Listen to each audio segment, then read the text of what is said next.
friends, welcome back to our channel. My name is Smita. I am Anshu's mother. So today we are going to discuss a bit more about Anshu. Actually, उसके आँख को देख के means उसके eyes को देख के आप लोगों को लगता होगा कि आइज़ में आई कांटेक्ट का बहुत इशू है उसको. बट एंड उसको ये भी है कि उसका अभी 7 years होने को है उसको. और हमारे ट्रीटमेंट में भी बहुत डिले हो गया. तो उसका रीज़न क्या है, इसके लिए वही मैं आप लोगों से थोड़ा डिस्कस करना चाहती हूँ इसके बारे में. तो एक्चुअली क्या है कि अंशु जब बहुत छोटा था, like he was 1 year and 3 months, that time Anshu was diagnosed with retinoblastoma. And हाँ, रेटिनोब्लास्टोमा एक आई कैंसर है जिसमें रेटिना के ऊपर रेटिना में एक ट्यूमर होता है जिसको जो कैंसरस होता है, मैलिग्नेंट होता है, जो हम कैंसरस बोलते हैं, ऐसा ट्यूमर मैलिग्नेंट ट्यूमर है. तो इसके सिम्टम्स में मैं थोड़ा डिस्कस करूँगी. तो जो रेटिनोब्लास्टोमा के जो पेशेंट है वो जो छोटे जो, और ये सिर्फ छोटे बच्चों में ही होता है. एंड इट सेज कि इट्स हेरिडिटरी, मतलब आपके फैमिली में किसी को अगर कैंसर का प्रीवियस रिकॉर्ड है तो ही बच्चे इनहेरिट करते हैं रेटिनोब्लास्टोमा को. तो वो जब अंशु जब बहुत छोटा था, that time we use to see के वी यूज़ टू ऑब्जर्व कि उसके जो आई का जो ब्लैक कलर का हमारे जो आई बॉल है, so that is retina actually. So उसमें क्या होता है, दो आँख के रेटिना में जब हम फ़ोटो लेते हैं दैट टाइम यू ऑब्जर्व कि दोनों अलग दिख रहे हैं कलर्स. लाइक एक तो जनरली होता है थोड़ा सा हम लोगों को जब फ़ोटो खींचते हैं हम तुम थोड़ा सा रेड या येलो टाइप हो जाता है देखना, कभी कभी फ़ोटो में होता है कि फ्लैश आँखों में जब आता है लाइट तब थोड़ा सा डिफरेंट कलर आता है रेटिना का, आई बॉल का हमारा चमकता है थोड़ा. और वैसे भी ओरिजिनली मतलब फिज़िकली आप देखोगे सामने सामने तो भी लगेगा कि अच्छा इसके आई बॉल का कलर अलग है. तो हमें पहले वो लगा कि मे बी अंशु को कैट आई है होगा, इसके लिए शायद इसके आई का कलर अलग हो रहा है. But again we thought may be it's okay. और इसके बीच हम पेडिट्रिशियन को भी दिखाते थे but that time she said nothing. So that is another bad luck you can say. So एकदम हम जब 1 साल 3 महीने का था अंशु, तब हम लोगों ने डिसाइड किया now may be we should concern more about this thing to doctor. Because क्या है कि अगर कैट आई होता है तो दोनों आई बॉल का कलर ही एक होना चाहिए, बट अंशु का दोनों डिफरेंट आ रहा था. सो तब हमने उसको लेके डॉक्टर के पास गए. And that time that paediatrician only said no it's a big thing, you should consult a doctor immediately. Then we asked her why didn't you tell us before. And she said nothing. She was shouting on us like how can I know and all. But we means forget it. तो हम आगे बढ़े. तो हमने पुणे में हम लोग we are in Pune, so we visited most of the big eye surgeon like who are typically famous you can say. And उनको भी दिखाया. तो that time they said actually इसका जो है कि ये रेटिना को अगर आँखों के सामने वाला पोर्शन होता है तो ईजिली डॉक्टर्स उसको देख सकते हैं, जज कर सकते हैं, उसका इंस्ट्रूमेंट्स होता है ईजी अवेलेबल. बट जो रेटिना के अंदर है मतलब पीछे वाला पोर्शन है उसका जो मतलब वो डायग्नोसिस का जो मशीन है that is not easily available.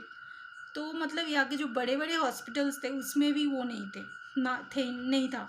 तो हम एक दिन full day we were like roaming in Pune everywhere, literally everywhere. तो हमको जाके कहीं पे एक हॉस्पिटल मिला तो उसमें हमने दिखाया आफ्टर लॉन्ग वेटिंग. तो वहाँ पे ऐसे हमको पता चला यस ट्यूमर है रेटिना के पीछे और ये एकदम लास्ट स्टेज है कैंसर का.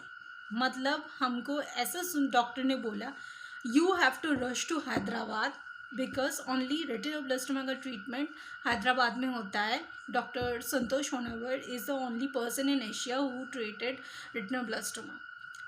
और ये हमको डॉक्टर ने बोला दैट टाइम कि you have to rush immediately otherwise you have to compromise your son. मतलब ये है कि आपको उसको लेके अभी जाना है, नहीं तो वो कैंसर जो है वो फुल बॉडी में स्प्रेड हो जाएगा एंड मतलब बचाना मुश्किल हो जाएगा अंशु को. तो हमको ऐसे फर्स्ट जब पता चला तो वी वर लाइक हमारा जो ग्राउंड है फीट पैर के नीचे वो पूरा हिल गया था and we were crying like anything. That time Anshu didn't know anything. उसको जब पकड़ के फर्स्ट टाइम ऐसा हुआ कि सब पकड़ के ऐसे रहते और वो बच्चा तो एकदम से रो रहा था। वो मतलब हम लोग एकदम ट्रोमा में आ गए कि अभी क्या होने वाला है आगे। तो मेरे एक बिग ब्रदर है जो सन फर्मा में काम करते हैं, he is MR over there. तो अभी मैनेजर पोस्ट में है सन फर्मा में। He helped us lot. उन्होंने हमको देखा, मतलब संतोष होनावर जी का जो अपॉइंटमेंट है that is you can't get easily, but thank God कि मेरे भैया ने बहुत मेहनत मतलब मदद की तब। और हमको तुरंत मतलब ऐसे ही हमको फ्राइडे को पता चला था और सैटरडे हुई फ्लाइट हैदराबाद। तो हैदराबाद में जाके हमको संतोष होनावर जी का अपॉइंटमेंट भैया ने पहले से अरेंज कर दिया था मंडे को। तो देन सर टोल्ड कि वी हैव टू मतलब अंशु को IAC करेंगे। IAC एक होता है चीज़ जो बहुत ही गंदा है। मतलब उसमें क्या होता है कि बच्चे में इंजेक्शन देते हैं, क्योंकि हमारे शरीर में डायरेक्ट कोई कनेक्शन नहीं है ब्लड का, वेन वगैरह जो एकदम रेटिना के तक जाए। तो वहाँ पे अगर ड्रग्स भेजना है, हाउ वी कैन सेंड। तो इसका अंशु का राइट आई का वो प्रॉब्लम था।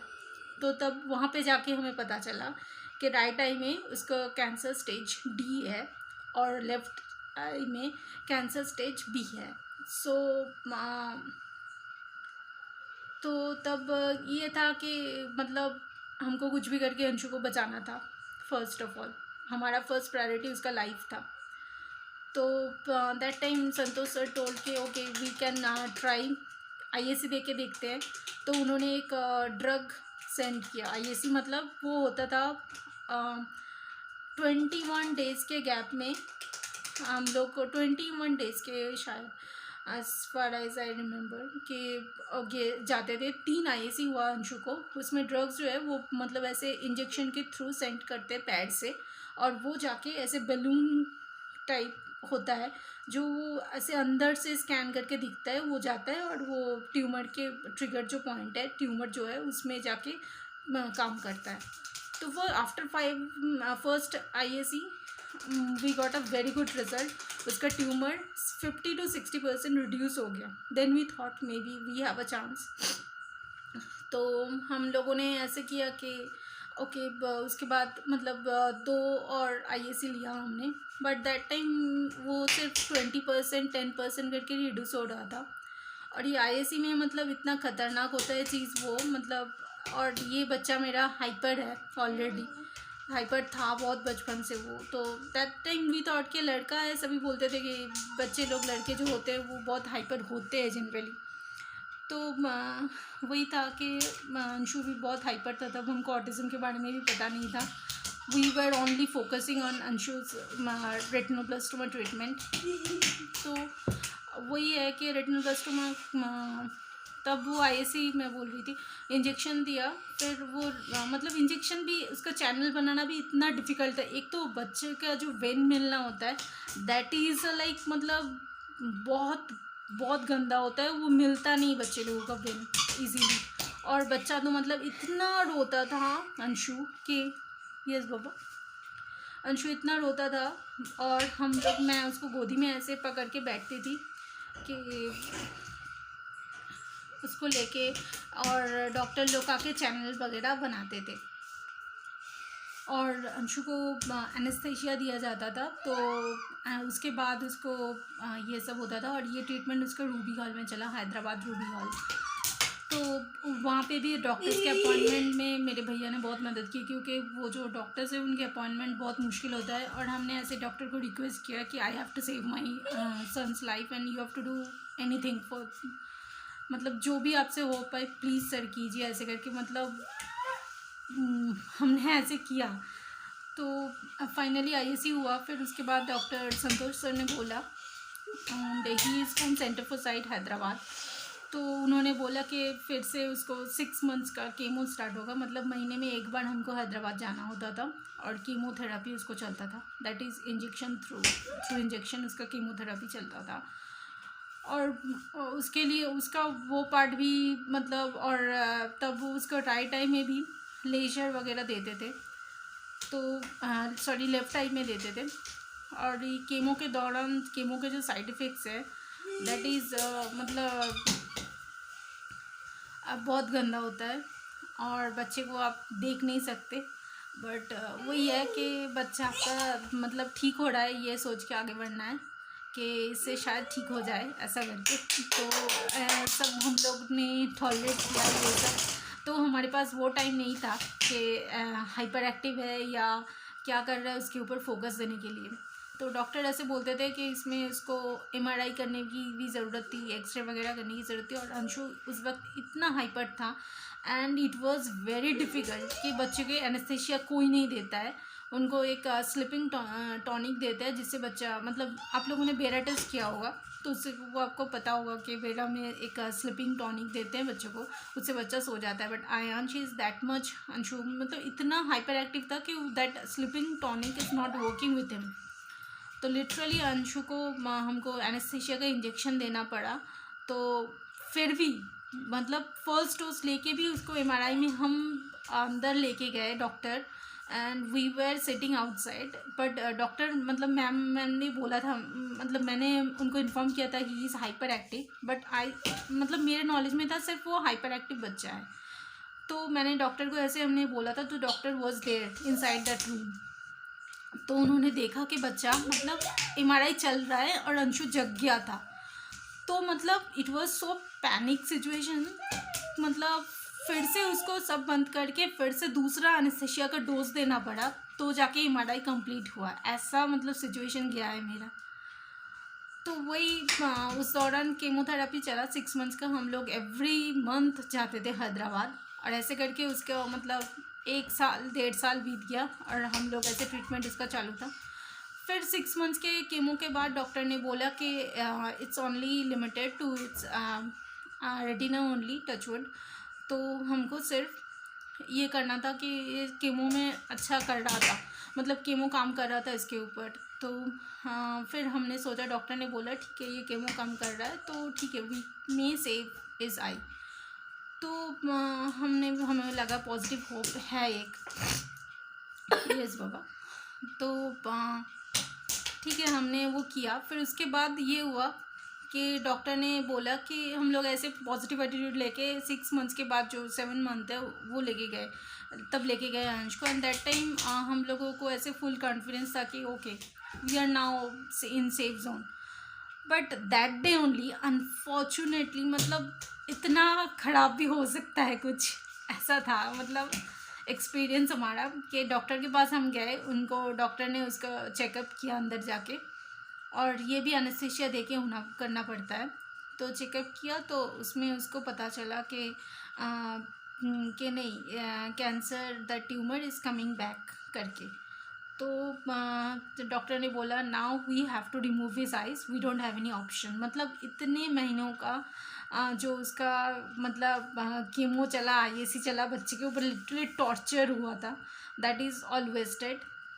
तो मतलब वही था कि डॉक्टर ने तब बोला कि हमको इमीडिएटली इसको ऑपरेट करना है we don't have any option you have to choose your मतलब उसके जान पहले है ये सोचो life is a big thing it's a gift of God. तो आप एक आई को कॉम्प्रोमाइज़ करना है आपको उसका राइट आई को ऑपरेट करके बाहर निकालना है मतलब पूरा it's not eyeball only whole eye you have to remove.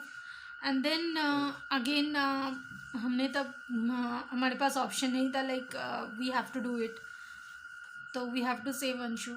तो राइट आई को हमने पूरा ऑपरेट करके उसको निकाला और लेफ़्ट आई में लेजर करके इसको मतलब स्टॉप किया था तब क्योंकि वो तब एकदम बिगिनिंग स्टेज में था।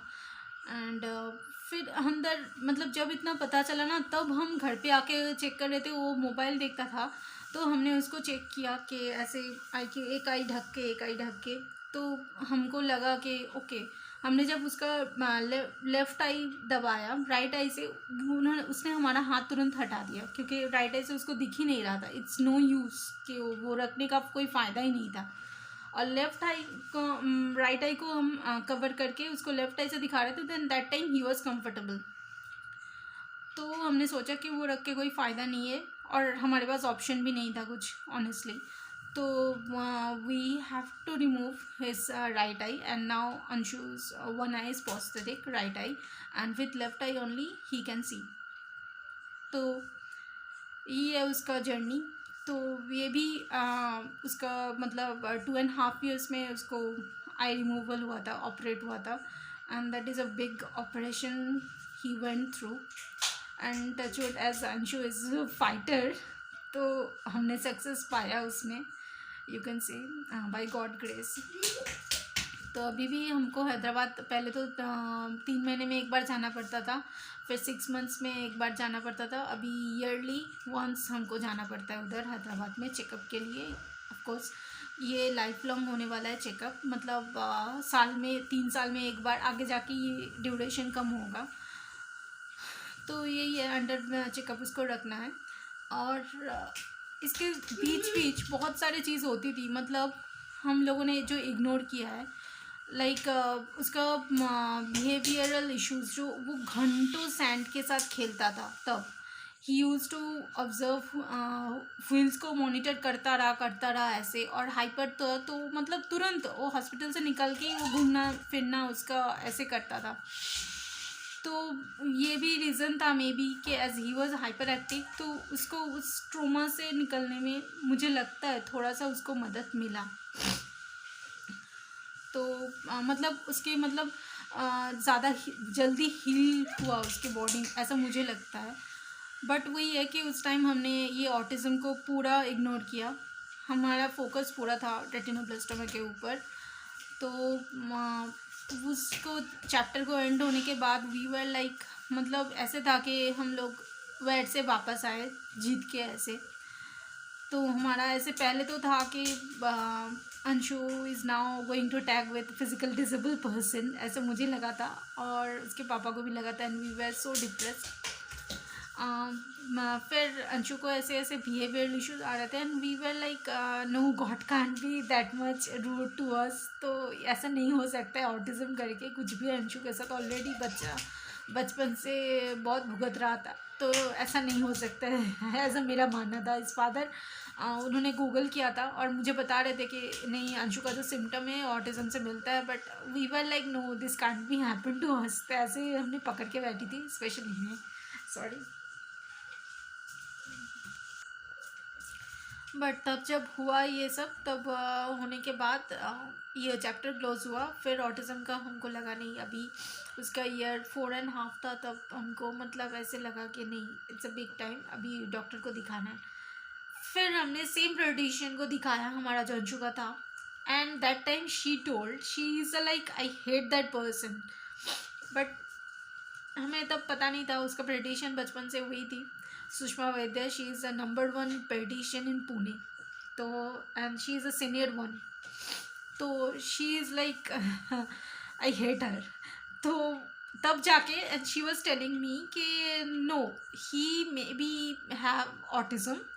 Before that, when we tell her that all the symptoms, she said no, nothing, as you guys are Bengali. Speech delay we said her several times, and behavioral issues also we informed her. But at that time she was like no, everything was fine. You have to send him to school, and you have to make him mingle with other kids so that he can grow up well. ऐसा उन्होंने बोला था. और बोला था आपका mother tongue अलग है और बाहर में, यहाँ पे महाराष्ट्र में महाराष्ट्रन है, इसलिए बच्चे को समझने में दिक्कत हो रही थी. मतलब ऐसे बोल सकता है कोई पीडियाट्रिशियन, डेवलपमेंटल पीडियाट्रिशियन. ओके. फिर उन्होंने, मैं जब लास्ट में बोला नहीं अभी आपको जाना है ऑटिज़म के डॉक्टर के पास, तभी ये ऑटिज़म का पार्ट अंशु का स्टार्ट हुआ. तो इसलिए अंशु का ट्रीटमेंट हमने ऑटिज़म का बहुत देर से स्टार्ट हुआ है. बट वही है, हम लोग अभी उसके पीछे ही लगे पड़े हैं, ऑटिज़म के ऊपर काम कर रहे हैं, थेरेपीज़ वगैरह अंशु का चल रहा है. तो अंशु का आइज़ को देख के ऐसे उसको मतलब लगता होगा आपको कुछ तो ऑड है. और इसका मतलब अभी 7 years का 6+ है, 7 years होने को है उसको. तभी भी उसको लैंग्वेज में डिले आ रहा है, मतलब उसे वी ओनली कैन स्पीक माँ बाबा दादा दीदी, ब्रश वाइट, ये सब बेसिक चीज़ें, only few words. And that also after that a lot of oral motor exercise, speech therapy.